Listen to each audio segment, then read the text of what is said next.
அஸ்ஸலாமு அலைக்கும் வரஹ்மத்துல்லாஹி வபரகாத்துஹு. என்னோட கேள்வி என்னென்னா, ஆண்கள் வந்து காவி ஆடை அணியக்கூடாது அப்படின்றது ஹதீஸ் இருக்குது. முஸ்லீமில் வந்து யார் வந்து ஆண்கள் காவி ஆடை அணிஞ்ச மாதிரி ஒரு சஹாபியை பார்ப்பாங்க. அப்போ இதை நீங்கள் அணியாதீங்க, இது வந்து இறை மறுப்பாளருடைய ஆடை அப்படின்னு சொல்லுவாங்க. ஆனால் வந்து இன்னொரு இடத்துல வந்து அந்த சஹாபி வந்து நான் இது மாதிரி போட்டுட்டு வந்தது 2 ஆடை நான் போட்டு வந்தேன், அதை வந்து நபி ஸல்லல்லாஹு அலைஹி வஸல்லம் அவங்க பார்த்துட்டு இதை வந்து உங்கள் தாயார் தான் போட சொன்னாங்களா அப்படின்னு கேட்பாங்க. இல்லை அப்படின்னு சொல்லும்போது அதுக்கு அவங்க என்ன சொல்லுவாங்கன்னா, நீங்கள் எதாவது இது எரிச்சிருங்க. அது சஹாபி என்ன சொல்லுவாங்க, இதோடைய சாயத்தை நான் மாற்றிட்டு நான் இதை அணியட்டுமா அப்படின்னு கேட்கும்போது, இல்லை நீங்கள் எரிச்சிருங்கன்னு சொல்லுவாங்க. இன்னொரு ஹதீஸில் என்ன வருது அப்படின்னு சொன்னால், இதே மாதிரி 2 ஆடை அணிஞ்சிட்டு போவேன், அப்போ வந்து ரசூலா பார்த்துட்டு இதை அணியாதீங்க அப்படின்னு சொல்லுவாங்க. நான் வந்து வீட்டுக்கு போயிட்டு இதை எரிச்சிட்டேன் அப்படின்னு சொல்லுவாங்க. மறுநாள் ரசூலாவை பார்த்துட்டு இந்த சம்பவத்தை நான் அப்படியே சொன்னேன். அப்போ ரசூலா சொன்னாங்க, உங்கள் வீட்டில் வேறு யாராவது அவங்களுக்கு நீங்கள் கொடுத்துருக்கலாம், பெண்கள் அணியலாம் அப்படின்னு சொல்லுவாங்க. இது வந்து அப்போ இறை மறுப்பாளருடைய ஆடை அப்படின்னு ஒரு ஹதீஸில் வருது. அப்போ பெண்கள் அணியலாம் அப்படின்னு சொல்லும்போது அது வந்து எப்படி வரும்? அதில் வந்து குங்குமப்பூ அப்படின்றது மாதிரியான ஆடை அப்படின்னு சொல்லி வருது. மென்மையான ஆடையில் குங்குமப்பூவான மிக டார்க்காக அந்த மாதிரியான அது மாதிரி சொல்கிறாங்க. இப்போ இறை மறுப்பாளர் வந்து ஆண்களுக்கும் பெண்களுக்கும் தானே இதாக இருக்கும், அது முரண்படுற மாதிரி இருக்கா? சொல்லுங்கள். காவி நிற ஆடை அணிவது பற்றி கேட்குறாங்க. இப்போ காவி நிற ஆடை அணிவது சம்பந்தமாக 2 விதமாக ஹதீஸ் வருது. ஒரு சஹாபி காவி நிற ஆடை அணியலாமான்னு கேட்கும்போது, இல்லை நீங்கள் அணியாதீங்க, எரிச்சிட்டேன்னு சொல்லும்போது அது உங்கள் வீட்டில் உள்ளவங்களுக்கு கொடுத்துருக்கலாமே அப்படின்னு ரசூல்லா சொன்ன மாதிரி ஒரு ஹதீஸும், இன்னொரு செய்தியில் நான் வீட்டில் உள்ளவங்களுக்கு இதை கொடுக்குறேன், இதேப்பா காவி உடை அணிந்த நிலையில் ரசூல்லா அதை தடுக்கும்போது அதை எரிச்சிருன்னு ரசூல்லா சொல்கிறாங்க. ஆனால் அதை மீறி அவர் வந்து பயன்படுத்தக்கூடாதுன்னு ரசூல்லா சொல்லும்போது, இல்லை நான் வீட்டுக்கு கொடுக்குறேன்னு சொல்லும்போது, இல்லை நீ எரிச்சிரு என்று ரசூல்லா சொன்ன மாதிரி வருது. அப்போ இதனுடைய அர்த்தம் என்ன அப்படிங்கிறதையும் இந்த மாறுபட்ட 2 ஹதீஸுகள் சம்பந்தமாகவும், அதே வேளையில் இறை மறுப்பாளர்களின் ஆடைன்னு ரசூல்லா சொல்லிட்டாங்க. அப்போ இறை மறுப்பாளர்களின் ஆடைன்னு சொன்னதுக்கு பிறகு அதை வந்து ஆண்களுக்கு மட்டும்தான் இறை மறுப்பாளர்களின் ஆடை ஆகுமா, பெண்கள் அணிஞ்சா அது இறை மறுப்பாளர்களின் ஆடை இல்லையா அப்படின்னு கேட்குறாங்க. இந்த 2 கேள்வியை முன் வச்சிருக்கிறாங்க. முதலாவது, இப்போ காவி நிற ஆடை அணிவது ஆண்களுக்கு தான் தடுக்கப்பட்டிருக்கு, பெண்களுக்கு தடுக்கப்படலை. அவங்களுக்கு அனுமதி, அவங்க விரும்பினால் அணிந்து கொள்ளலாம், அது தப்பு இல்லை.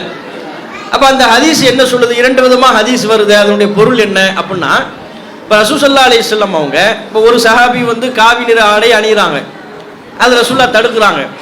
தடுக்கும்போது ரசூல்லா அப்படின்னா எரித்து விடவான்னு கேட்கும்போது, இல்லை உன் வீட்டாருக்கு கூடுன்னு சொல்லி ரசூல்லாவே வழிகாட்டிடுறாங்க. அது அடிப்படை.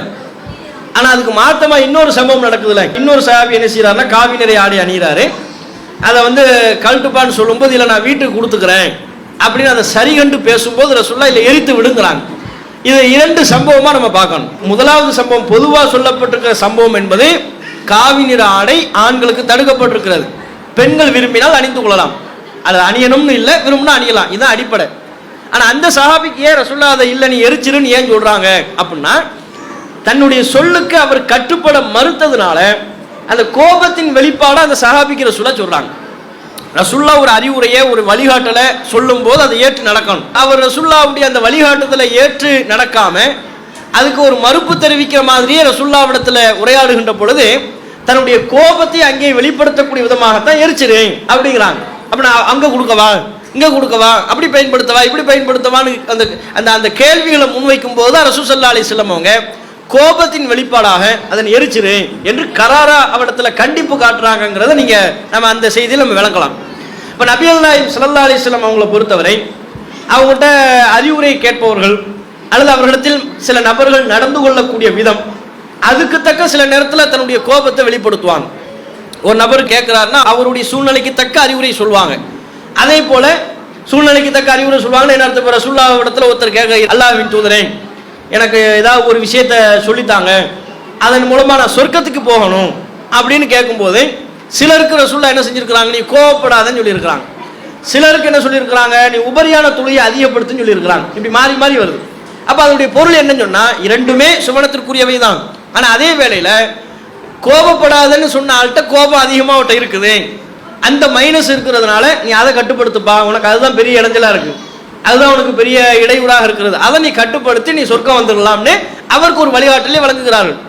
இன்னொரு நபருக்கு சொல்லும்போது வணக்க வழிபாட்டில் ரசூலுல்லாஹ் குறைவை பார்த்துருக்கலாம், நீ வணக்க வழிபாடு அதிகமாக செய்ப்பா, செஞ்சு எனக்கு நீ உதவியாக இரு, அவன் அல்லாஹ் இடத்துல நான் வந்து அந்த அந்த வணக்க வழிபாடுகளை நீ அதிகப்படுத்துவதன் மூலம் சுவனத்துக்கு செல்வதற்கு உண்டான வாய்ப்பு இருக்குன்னு சொல்ல அவருக்கு அவருடைய சூழலுக்கு தக்க அவருடைய பண்புக்கு தக்க அறிவுரை சொல்றாங்கிறத நம்ம விளங்கிக் கொள்ளலாம். இன்னொரு நபருக்கு ரசூலுல்லாஹ் சொல்லும்போது என்ன நாக்கு பிடி இதுதான் உனக்கு டேஞ்சர்ட்டாங்க. நாக்கு வெளிப்படுத்தி உன்கிட்ட உள்ள பிரச்சனையே என்ன இதுதான், இதை நீ கட்டு அம்சிக்கல் இசானக் உன் நாவை நீ கட்டுப்படுத்து சுருக்கம் போயிடலாங்கிறாங்க. அப்போ அவர்கிட்ட ரசூலுல்லாஹ் பேச்சு அதிகமாக பேசுறது பிற மக்களுக்கு இடையூறு ஏற்படுத்தக்கூடிய விதமாக பேசுறது ரசூலுல்லாஹ் கண்டிருக்கலாம். அப்போ சுவனத்திற்குரிய வழியை எனக்கு சொல்லித்தாருங்கள் என்று கேட்கின்ற பொழுது ஒவ்வொரு நபித்தோழருக்கும் ஒரு சிலருக்கு நாவை கட்டுப்படுத்துங்கள் என்கிறார்கள், இன்னொரு நபருக்கு உபரி வணக்க வழிபாடுகளை அதிகப்படுத்துங்கள் என்கிறார்கள், இன்னொரு நபருக்கு கோபம் கொள்ளாதீர்கள் என்கிறார்கள். இதுவெல்லாம் அந்தந்த மனிதர்களுடைய இயல்புக்கு தக்க கூட ரசூலுல்லாஹ் அறிவுரை சொல்லுவாங்க என்று நம்ம புரிஞ்சுக்கிறோம்.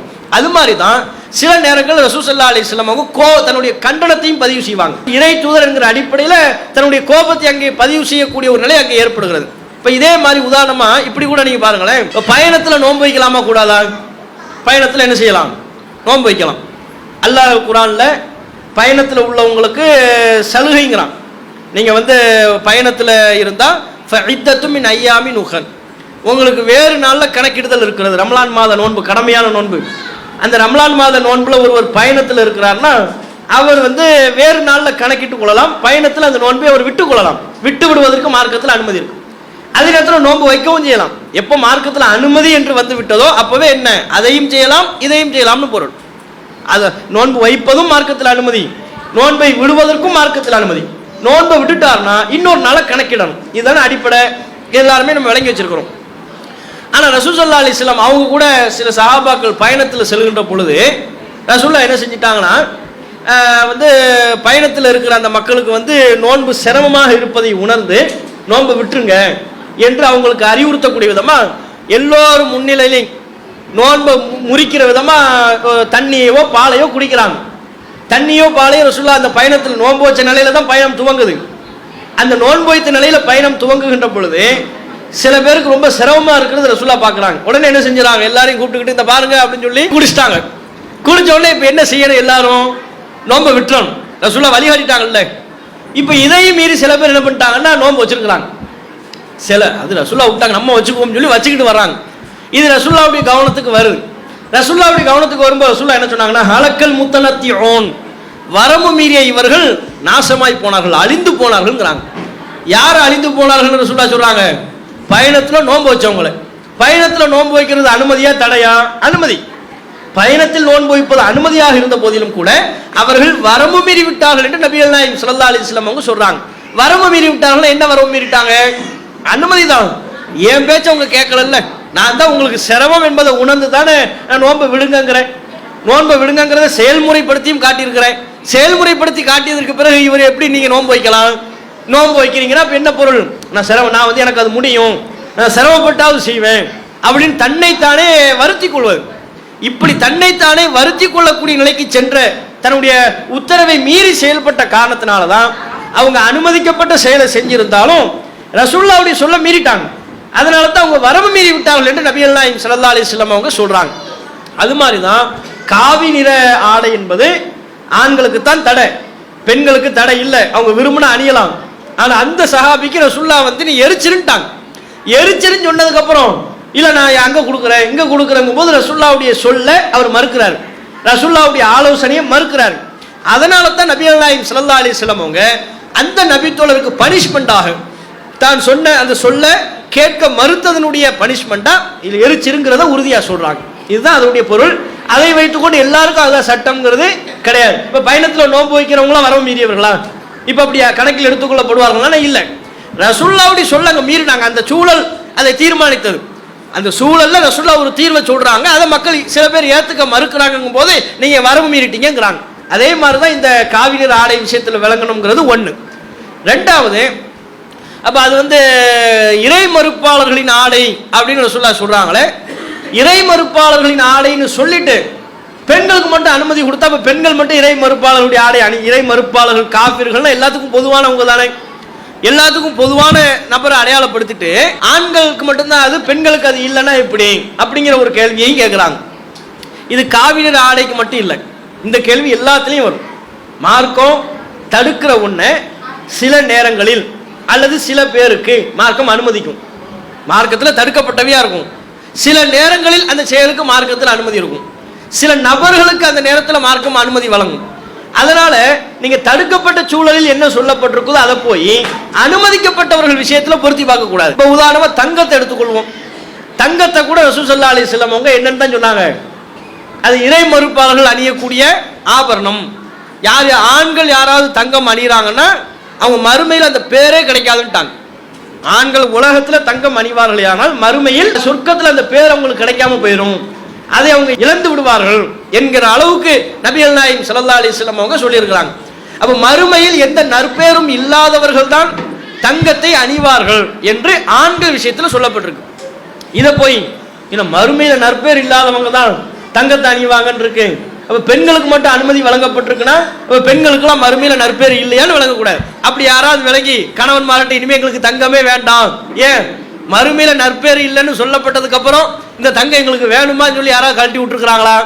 அது இல்லை. தங்கம் மேலும் மேலும் விலை கூடத்தான் செய்யுது, மேலும் மேலும் அதற்கான சந்தை மதிப்பும் உயரத்தான் செய்கிறது. அப்ப அதை பிரிச்சு வழங்கணும். ஆண்களுக்கு சொல்லப்பட்ட கண்டனம் என்பது யாருக்கு தான்? அது ஆண்களுக்கு தான். அதை போய் யாருக்கு பொருத்தக்கூடாது? அனுமதிக்கப்பட்டவர்கள் விஷயத்துல பொருத்தக்கூடாது. இப்ப ரசூல் ஸல்லல்லாஹு அலைஹி வஸல்லம் அவங்க தங்கம் இல்லாம பலதுக்கு அப்படித்தாங்கிறோம். உதாரணமா நாய்க்கு ரசூலுல்லாஹ் என்ன சொல்லியிருக்கிறாங்க, நாய் தொடர்பா, எந்த வீட்டில் நாய் இருக்குமோ அங்கே வானவர்கள் வரமாட்டார்கள் அப்படின்னு சொல்லிட்டாங்க. அப்படி சொல்லிட்டு ரசூலுல்லாஹ் எதுக்கு அனுமதி கொடுக்குறாங்க? இல்லா கல்பல் ஹர்ஸ், விளை நிலத்தை பாதுகாப்பதற்குரிய வேட்டை நாயை தவிரன்ட்டாங்க. அப்போ ஒருத்தர் நாய் வைக்க கூடாது. நாய் வச்சிருந்தா மலக்குமார்கள், இறைவனின் அருளை சுமந்து வருகிற மலக்குமார்கள் வரமாட்டாங்கிறதுனால இவர் என்ன விளங்கிடக்கூடாது? அப்போ உயிரை பறிக்கிற வானவர் வரக்கூடாதுன்னா நம்ம வீட்டில் ஒரு நாயை ஒரு 10 நாயை வாங்கி போட்டுறது. போட்டோம்னா உயிரை பறிக்கிற வானவர் என்ன செய்ய மாட்டாங்க, வரமாட்டாங்கன்னு விளங்கிடக்கூடாது. ஒவ்வொரு பணியை செய்வதற்கு பல மலக்குமார்கள் இருக்கிறாங்க. நம்ம உடலிலையும் பல வானவர்கள் சுமத்தப்பட்டிருக்கிறாங்க. கிராமன் காத்திபின்கிறோம்ல, 10 நன்மையை எழுத்தாளர்களான சங்கைக்குரியோர், யஅலமூன மா தஃஅலூன், நீங்க செய்யறதெல்லாம் அவங்க அறிவார்கள், அதை பதிவு செய்து கொண்டே வருவார்கள்னு அல்லாஹ் சொல்ற. அந்த வானவர்கள் நம்ம கூட தான் இருக்கிறாங்க. இங்க வானவர்கள் வரமாட்டார்கள்னு சொல்வது யாரு? நம்ம வீட்டுக்குன்னு ஒரு ரஹமத்து வேணும், பரக்கத்து வேணும்னா பரக்கத்தை சுமந்து வரக்கூடிய வானவர்கள்னு சில பேர் இருக்கிறாங்க. அவங்க வர்றதா இருந்தா சைத்தானியத்தான செயல்களை விட்டு நம்முடைய வீடு விலகிய நிலையில இருக்கணும். அதுல ஒரு சைத்தானியத்தான செயல் தான் நாயை நம்ம வீட்டுக்குள்ள வைக்கிறது. நாயை வீட்டுக்குள்ள வச்சிருந்தோம்னா அது இறைவனின் அருளை சுமந்து வரக்கூடிய வானவர்களின் வருகையை தடுக்கும் ரசூலுல்லாஹ் சொன்னாங்க. இப்போ ஒருத்தர் வேட்டைக்கு வச்சிருந்தா அவரும் எங்க தான் வச்சிருப்பாரு? வீட்டில் தான் வச்சிருப்பாரு. வீட்டில் வச்சா வெளியே கட்டி, வீட்டில் வச்சு பெட்லேயே வச்சிருப்பாரு, வெளியே தானே கட்டி விடுவாரு. அப்போ தோட்டத்தை பாதுகாப்பதற்காக ஒரு காவல் பணியை செய்வதற்காக ஒருத்தர் நாய் வச்சிருக்கிறாருன்னு சொன்னா இப்ப அவருக்கு அந்த பாக்கி இல்லாம போயிருமா? அனுமதிக்கப்பட்டவங்க விஷயத்துல பொருத்தக்கூடாது. மார்க்கத்தில் தடுக்கப்பட்டவங்களுக்கு தான், எந்த தேவையும் இல்லாம, பாதுகாப்பு தேவை இல்லாம, விளை நிலங்களினுடைய பாதுகாப்புக்காக இல்லாம, கால்நடைகளின் பாதுகாப்புக்காக, ஆடு மாடுகளை பாதுகாக்கிறதுக்கு கூட வேட்டை நாய்களை எல்லாம் பயன்படுத்துவாங்க. அப்ப ஆடுகளை பாதுகாப்பதற்குன்னு இல்லாம, எந்த தேவையும் இல்லாம ஒருத்தர் நாயை வச்சிருக்கிறாரு, வீட்டில் வச்சிருக்கிறாரு, இவருக்கு தான் ரசூலுல்லாஹ் சொன்ன அந்த தண்டனையை நீங்க பொருத்தணும். அவங்க அல்லாம மற்றவங்க விஷயத்தில் என்ன செய்யக்கூடாது? அந்த மார்க்கத்தில் சொல்லப்பட்ட எச்சரிக்கையை, அந்த தடையை பொருத்தி பார்க்க கூடாது. இது இந்த காவினிர் ஆடை சம்பந்தமாக அந்த இறை மறுப்பாளரின் ஆடை தான். யாரை பொறுத்த அளவில்? ஆண்களை பொறுத்த அளவில். ஆண்களை பொறுத்த அளவில் தான் அது இறை மறுப்பாளர்களின் ஆடை. எப்படி தங்கத்தை ரசூலுல்லாஹ் மறுமையில நற்பேறு இல்லாதவர்களின் ஆபரணம் என்று சொன்னார்களோ, ஆண்களை பொறுத்த வகையில் நாய்க்கு ரசூலுல்லாஹ் சொன்னாங்களோ, அது மாதிரி தான் இந்த காவினிர் ஆடை சம்பந்தமாக நம்ம புரிஞ்சுக்கணும். அல்லாஹு அக்பர், அல்லாஹு அக்பர்.